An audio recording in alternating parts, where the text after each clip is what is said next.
أعوذ بالله من الشيطان الرجيم. بسم الله الرحمن الرحيم. ياسين والقرآن الحكيم إنك لمن المرسلين على صراط مستقيم تنزيل العزيز الرحيم لتنذر قوما ما أنذر آباؤهم فهم غافلون لقد حق القول على أكثرهم فهم لا يؤمنون إنا جعلنا في أعناقهم أغلالا فهي إلى الأذقان فهم مقمحون وجعلنا من بين أيديهم سدا ومن خلفهم سدا فأغشيناهم فهم لا يبصرون وسواء عليهم أأنذرتهم أم لم تنذرهم لا يؤمنون إنما تنذر من اتبع الذكر وخشي الرحمن بالغيب فبشره بمغفرة وأجر كريم إنا نحن نحيي الموتى ونكتب ما قدموا وآثارهم وكل شيء أحصيناه في إمام مبين واضرب لهم مثلا أصحاب القرية إذ جاءها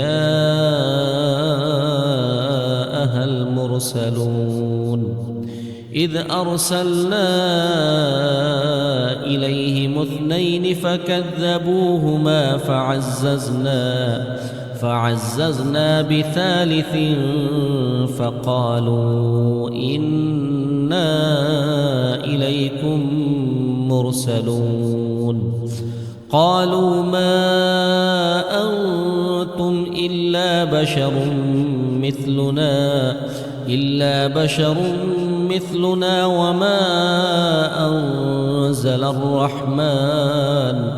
وما أنزل الرحمن من شيء إن أنتم إلا تكذبون قالوا ربنا يعلم إنا إليكم لمرسلون وما علينا إلا البلاغ المبين قالوا إنا تطيرنا بكم لئن لم تنتهوا لنرجمنكم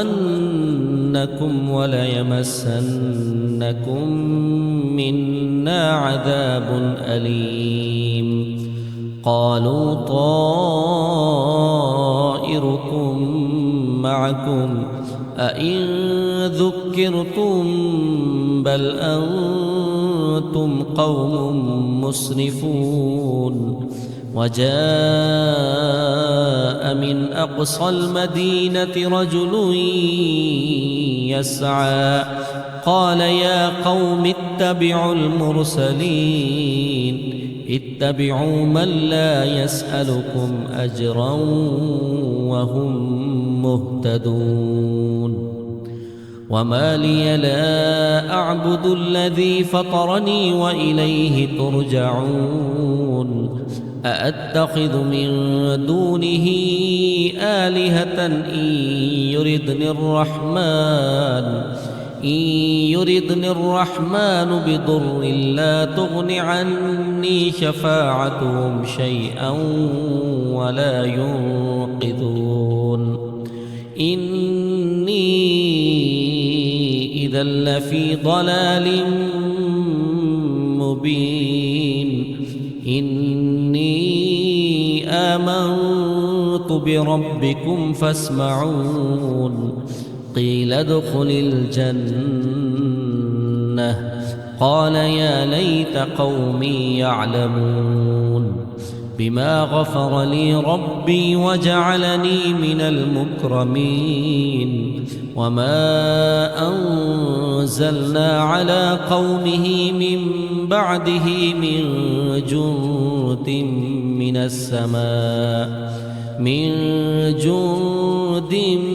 من السماء وما كنا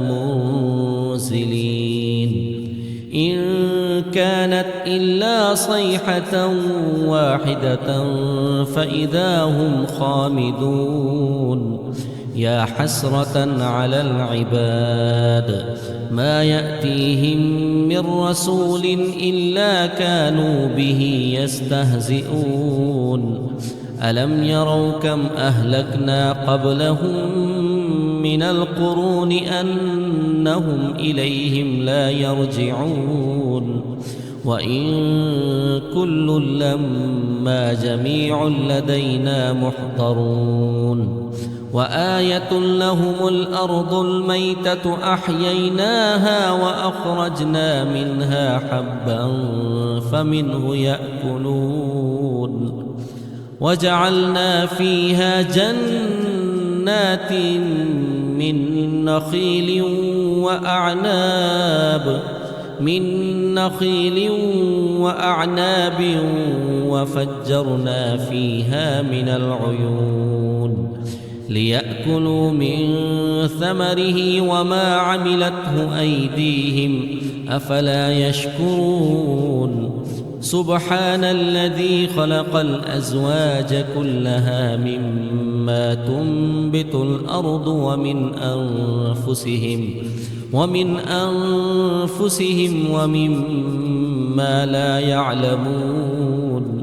وآية لهم الليل نسلخ منه النهار فإذا هم مظلمون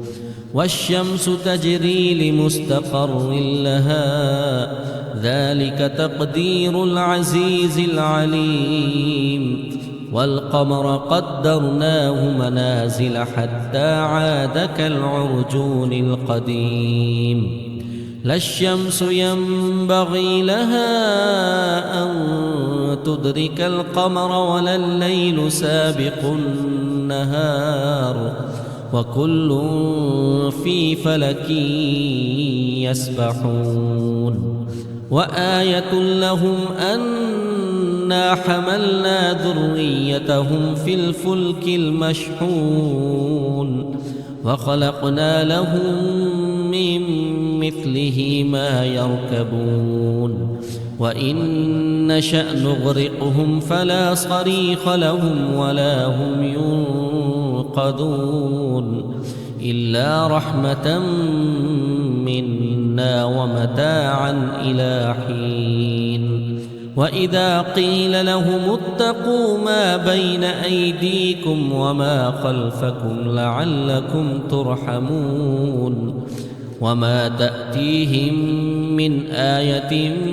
من آيات ربهم إلا كانوا عنها معرضين وإذا قيل لهم أنفقوا مما رزقكم الله قال الذين كفروا للذين آمنوا أنطعم من لو يشاء الله أطعمه إن أنتم إلا في ضلال مبين ويقولون متى هذا الوعد إن كنتم صادقين ما ينظرون إلا صيحة واحدة تأخذهم وهم يخصمون فلا يستطيعون توصية ولا إلى أهلهم يرجعون ونفخ في الصور فإذا هم من الأجداث إلى ربهم ينسلون قالوا يا ويلنا من بعثنا من مرقدنا هذا ما وعد الرحمن وصدق المرسلون إن كانت إلا صيحة واحدة فإذا هم جميع لدينا محضرون فاليوم لا تظلم نفس شيئا ولا تجزون إلا ما كنتم تعملون إن أصحاب الجنة اليوم في شغل فاكهون هم وأزواجهم في ظلال على الأرائك متكئون لهم فيها فاكهة ولهم ما يدعون سلام قولا من رب رحيم وامتازوا اليوم أيها المجرمون ألم أعهد إليكم يا بني آدم ألا تعبدوا الشيطان إنه لكم عدو مبين وأن اعبدوني هذا صراط مستقيم ولقد أضل منكم جبلا كثيرا أفلم تكونوا تعقلون هذه جهنم التي كنتم توعدون اصلوها اليوم بما كنتم تكفرون اليوم نختم على أفواههم وتكلمنا أيديهم وتشهد أرجلهم بما كانوا يكسبون ولو نشاء لطمسنا على أعينهم فاستبقوا الصراط فأنى يبصرون ولو نشاء لمسخناهم على مكانتهم فما استطاعوا مضيا ولا يرجعون ومن نعمره ننكسه في الخلق أفلا يعقلون وما علمناه الشعر وما ينبغي له إن هو إلا ذكر وقرآن مبين لينذر من كان حيا ويحق القول على الكافرين أولم يروا أنا خلقنا لهم مما عملت أيدينا أنعاما فهم لها مالكون وذللناها لهم فمنها ركوبهم ومنها يأكلون ولهم فيها منافع ومشارب أفلا يشكرون واتخذوا من دون الله آلهة لعلهم ينصرون لا يستطيعون نصرهم وهم لهم جند محضرون فلا يحزنك قولهم إنا نعلم ما يسرون وما يعلنون أولم ير الإنسان أنا خلقناه من نطفة فإذا هو خصيم مبين وضرب لنا مثلا ونسي خلقه قال من يحيي العظام وهي رميم قل يحييها الذي أنشأها أول مرة وهو بكل خلق عليم الذي جعل لكم من الشجر الأخضر نارا فإذا أنتم منه توقدون أوليس الذي خلق السماوات والأرض بقادر على أن يخلق مثلهم بلى وهو الخلاق العليم إنما أمره إذا أراد شيئا أن يقول له كن فيكون فسبحان الذي بيده ملكوت كل شيء وإليه ترجعون.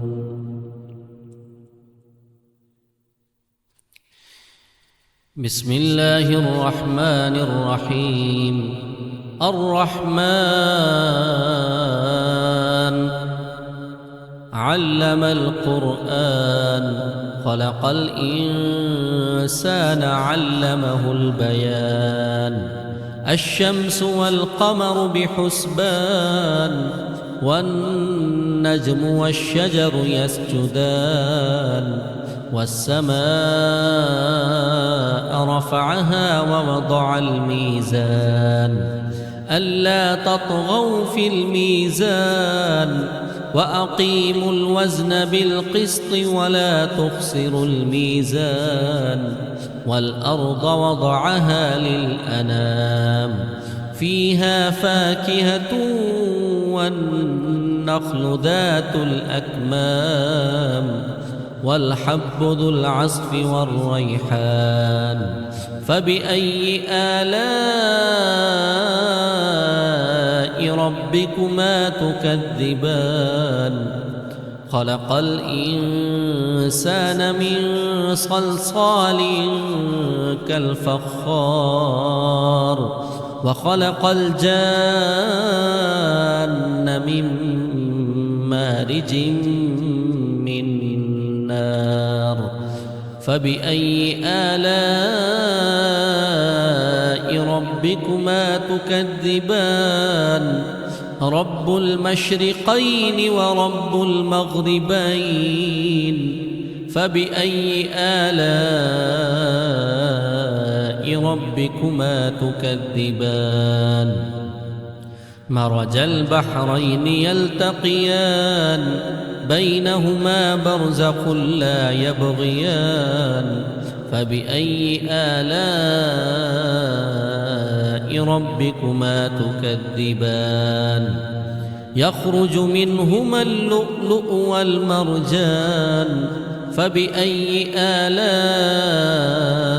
ربكما تكذبان وله الجوار المنشآت في البحر كالأعلام فبأي آلاء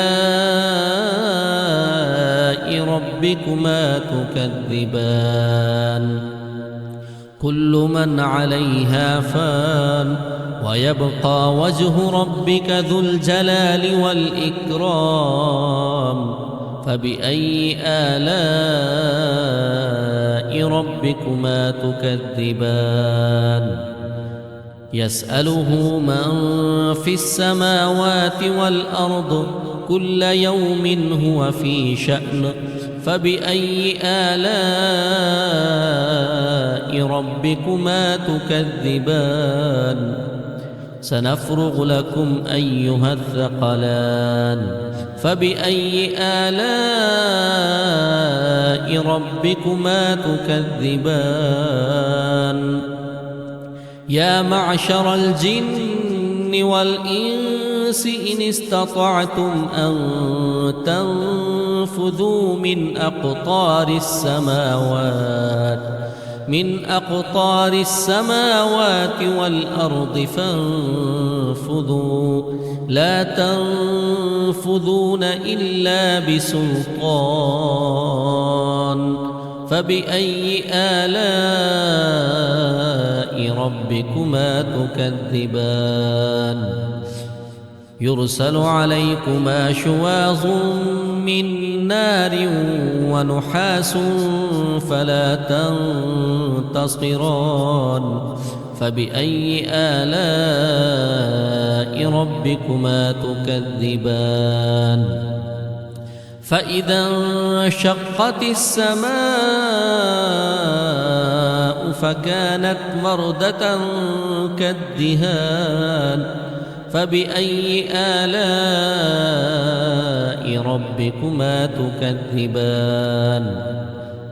فيومئذ لا يسأل عن ذنبه إنس ولا جان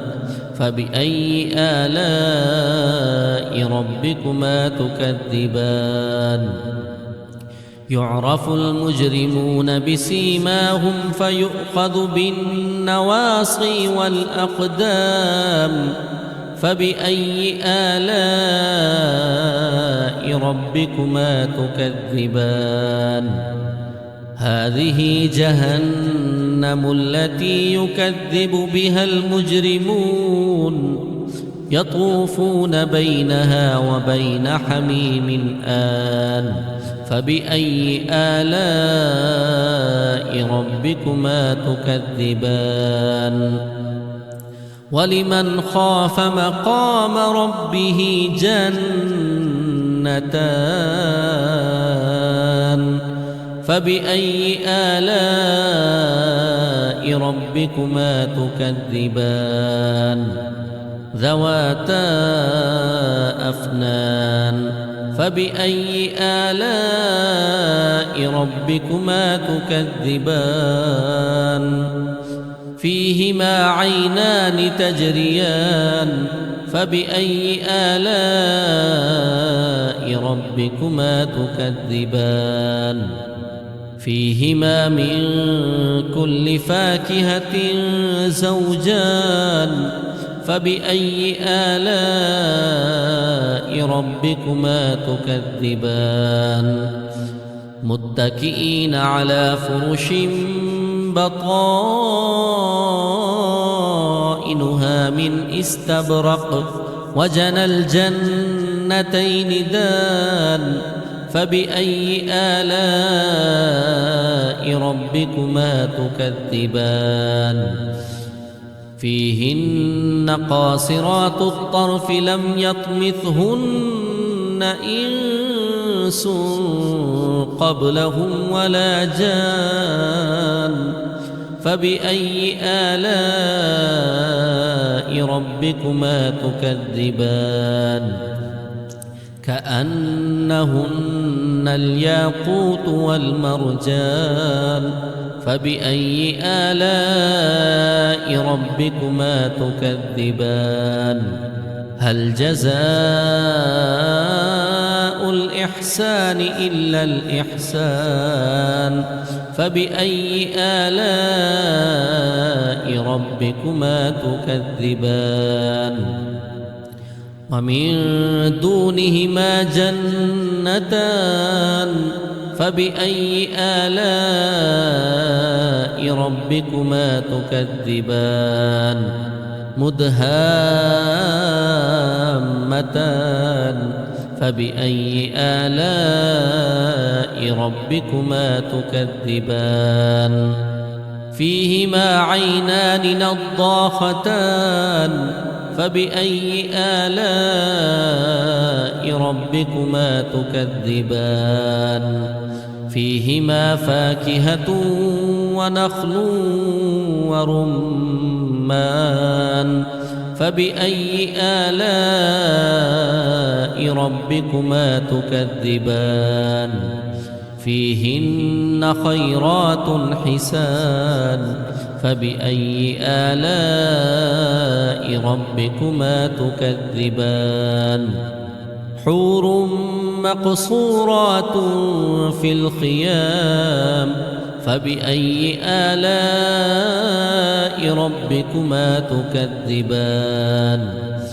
لم يطمثهن إنس قبلهم ولا جان فبأي آلاء ربكما تكذبان متكئين على رفرف خضر وعبقري حسان فبأي آلاء ربكما تكذبان تبارك اسم ربك ذي الجلال والإكرام. بسم الله الرحمن الرحيم. إذا وقعت الواقعة ليس لوقعتها كاذبة خافضة رافعة إذا رجت الأرض رجا وبست الجبال بسا فكانت هباء منبثا وكنتم أزواجا ثلاثة فأصحاب الميمنة ما أصحاب الميمنة وأصحاب المشأمة ما أصحاب المشأمة والسابقون السابقون أولئك المقربون في جنات النعيم ثلة من الأولين وقليل من الآخرين على سرر موضونة متكئين عليها متقابلين يطوف عليهم ولدان مخلدون بأكواب وأباريق وكأس من معين لا يصدعون عنها ولا ينزفون وفاكهة مما يتخيرون ولحم طير مما يشتهون وحور عين كأمثال اللؤلؤ المكنون جزاء بما كانوا يعملون لا يسمعون فيها لغوا ولا تأثيما إلا قيلا سلاما سلاما وأصحاب اليمين ما أصحاب اليمين في سدر مخضود وطلح منضود وظل ممدود وماء مسكوب وفاكهة كثيرة لا مقطوعة ولا ممنوعة وفرش مرفوعة إنا أنشأناهن إن شاء فجعلناهن أبكارا عربا أترابا لأصحاب اليمين ثلة من الأولين وثلة من الآخرين وأصحاب الشمال ما أصحاب الشمال في سموم وحميم وظل من يحموم لا بارد ولا كريم إنهم كانوا قبل ذلك مترفين وكانوا يصرون على الحنث العظيم وكانوا يقولون أإذا متنا وكنا ترابا وعظاما أإنا لمبعوثون أو آباؤنا الأولون قل إن الأولين والآخرين لمجموعون إلى ميقات يوم معلوم ثم إنكم أيها الضالون المكذبون لآكلون من شجر من زقوم فمالئون منها البطون فشاربون عليه من الحميم فشاربون شرب الهيم هذا نزلهم يوم الدين نحن خلقناكم فلولا تصدقون أفرأيتم ما تمنون أأنتم تخلقونه أم نحن الخالقون نحن قدرنا بينكم الموت وما نحن بمسبوقين على أن نبدل أمثالكم وننشئكم فيما لا تعلمون ولقد علمتم النشأة الأولى فلولا تذكرون أفرأيتم ما تحرثون أأنتم تزرعونه أم نحن الزارعون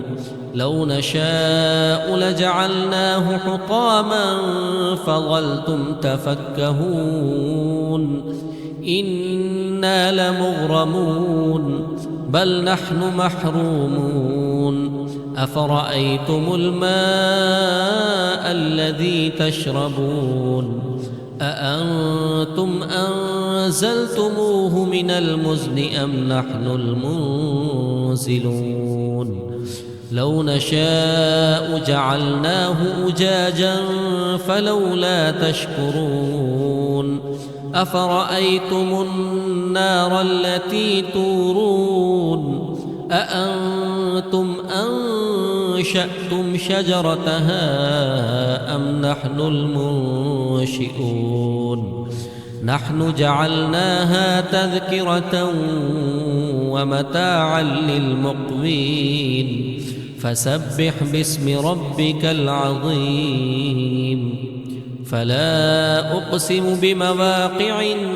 النجوم وإنه لقسم لو تعلمون عظيم إنه لقرآن كريم في كتاب مكنون لا يمسه إلا المطهرون تنزيل من رب العالمين أفبهذا الحديث أنتم مدهنون وتجعلون رزقكم أنكم تكذبون فلولا إذا بلغت الحلقوم وأنتم حينئذ تنظرون ونحن أقرب إليه منكم ولكن لا تبصرون فلولا إن كنتم غير مدينين ترجعونها إن كنتم صادقين فأما إن كان من المقربين فروح وريحان وجنة نعيم وأما إن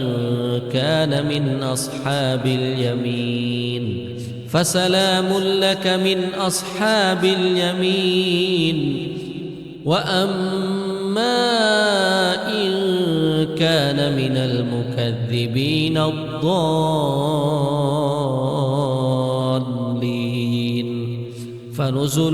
من حميم وتصلية جحيم إن هذا لهو حق اليقين فسبح باسم ربك العظيم بسم الله الرحمن الرحيم تبارك الذي بيده الملك وهو على كل شيء قدير الذي خلق الموت والحياة ليبلوكم أيكم أحسن عملا وهو العزيز الغفور الذي خلق 7 سماوات طباقا ما ترى في خلق الرحمن من تفاوت فارجع البصر هل ترى من فطور ثم ارجع البصر كرتين ينقلب إليك البصر خاسئا وهو حسير ولقد زينا السماء الدنيا بمصابيح وجعلناها رجوما للشياطين وأعتدنا لهم عذاب السعير وللذين كفروا بربهم عذاب جهنم وبئس المصير إذا ألقوا فيها سمعوا لها شهيقا وهي تفور تكاد تميز من الغيظ كلما ألقي فيها فوج سألهم خزنتها ألم يأتكم نذير قالوا بلى قد جاءنا نذير فكذبنا وقلنا ما نزل الله من شيء إن أنتم إلا في ضلال كبير وقالوا لو كنا نسمع أو نعقل ما كنا في أصحاب السعير فاعترفوا بذنبهم فسحقا لأصحاب السعير إن الذين يخشون ربهم بالغيب لهم مغفرة وأجر كبير وأسروا قولكم أو اجهروا به إنه عليم بذات الصدور ألا يعلم من خلق وهو اللطيف الخبير هو الذي جعل لكم الأرض ذلولا فامشوا في مناكبها وكلوا من رزقه وإليه النشور أأمنتم من في السماء أن يخسف بكم الأرض فإذا هي تمور أم أمنتم من في السماء أن يرسل عليكم حاصبا فستعلمون كيف نذير ولقد كذب الذين من قبلهم فكيف كان نكير أولم يروا إلى الطير فوقهم صافات ويقبضن ما يمسكهن إلا الرحمن إنه بكل شيء بصير أمن هذا الذي هو جند لكم ينصركم من دون الرحمن إن الكافرون إلا في غرور أمن هذا الذي يرزقكم إن أمسك رزقه بل لجوا في عتو ونفور أفمن يمشي مكبا على وجهه أهدى أمن يمشي سبيا على صراط مستقيم قل هو الذي أنشأكم وجعل لكم السمع والأبصار والأفئدة قليلا ما تشكرون قل هو الذي ذرأكم في الأرض وإليه تحشرون ويقولون متى هذا الوعد إن كنتم صادقين قل إنما العلم عند الله وإنما أنا نذير مبين فلما رأوه زلفة سيئت وجوه الذين كفروا وقيل هذا الذي كنتم به تدعون قل أرأيتم إن أهلكني الله ومن معي أو رحمنا فمن يجير الكافرين من عذاب أليم قل هو الرحمن آمنا به وعليه توكلنا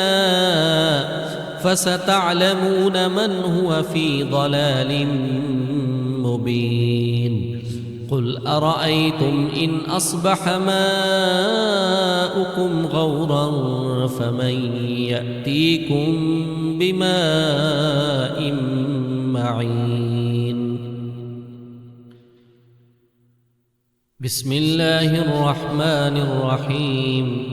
يا أيها المزمل قم الليل إلا قليلا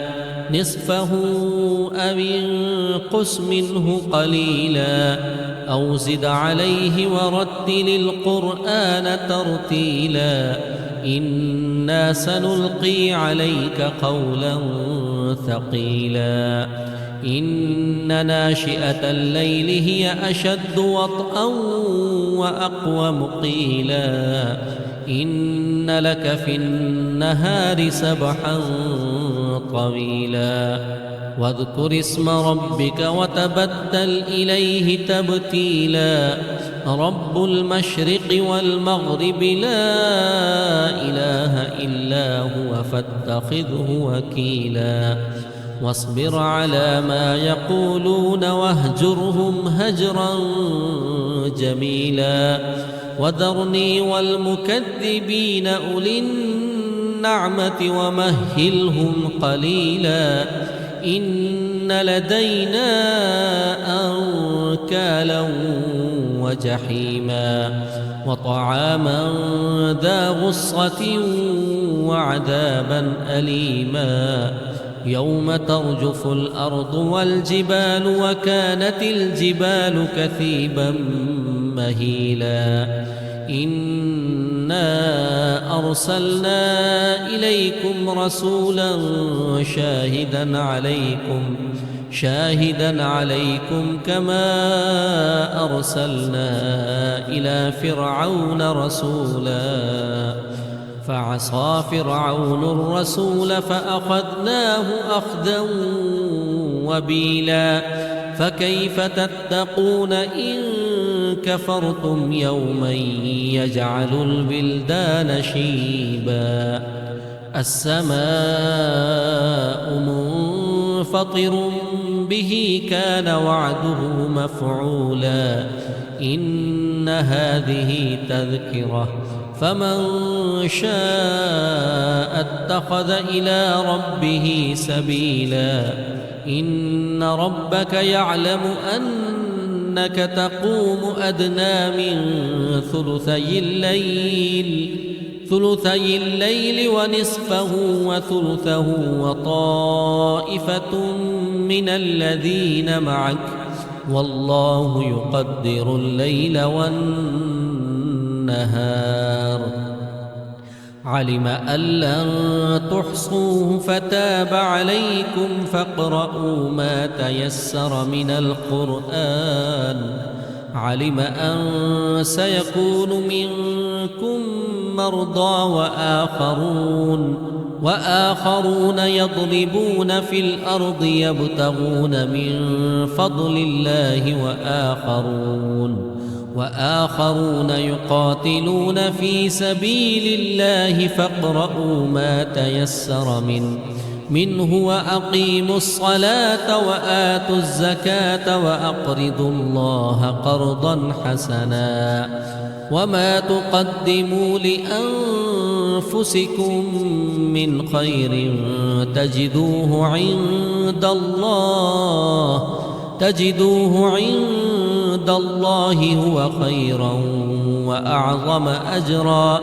واستغفروا الله إن الله غفور رحيم.